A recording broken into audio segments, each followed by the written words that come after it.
Les plus jeunes canards n'y comprenaient plus rien. Ils n'avaient jamais vu un truc pareil. C'était sûrement encore une invention des humains, ceux-là qu'elle plaît. Ce qui était bon signe malgré tout, c'est que les gros blancs ne bougeaient pas d'une plume, comme si tout était normal. Rester près d'eux, rester groupés, c'était plus prudent. Rester groupés. Non, pas question. Pour attendre quoi? Le dégel. Et puis, comme on dit, un canard qui marche va plus loin qu'un cygne qui réfléchit. Pourtant, fallait se rendre à l'évidence. Les raquettes aux pattes, c'est pas adapté au terrain glissant, surtout sans entraînement.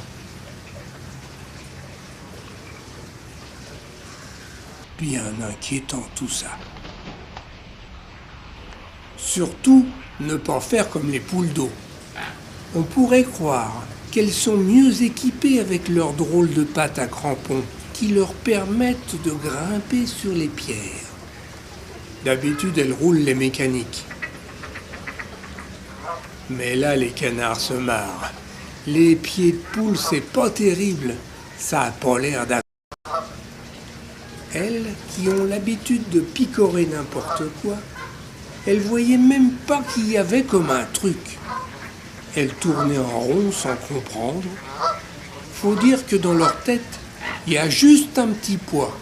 Un tout petit poids. Ça vole pas haut, comme on dit. Les oies ne semblent pas gênées. Au contraire.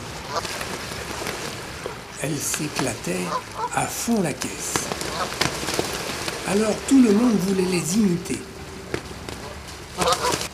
Même les cygnes, pourtant beaucoup plus pâteaux, et bien sûr toujours quelques canards. Il y en a toujours dans le tas pour faire leur intéressant. Mais à part quelques têtes en l'air, la majorité des canards restaient plus dubitatifs. La plupart ne voulaient pas tremper dans cette histoire. Bon sang, mais personne ne semblait réaliser que la situation était grave. Il n'y avait rien à bouffer.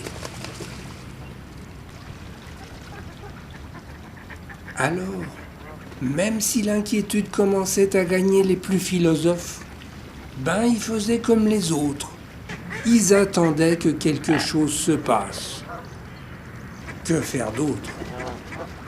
Depuis quelques saisons, venant d'on ne sait où, une rumeur bizarre courait sur le lac.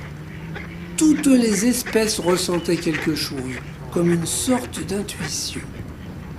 Ils savaient bien au fond d'eux-mêmes qu'un grand bouleversement se préparait lentement. Oui, mine de rien, imperceptiblement, le climat se transformait.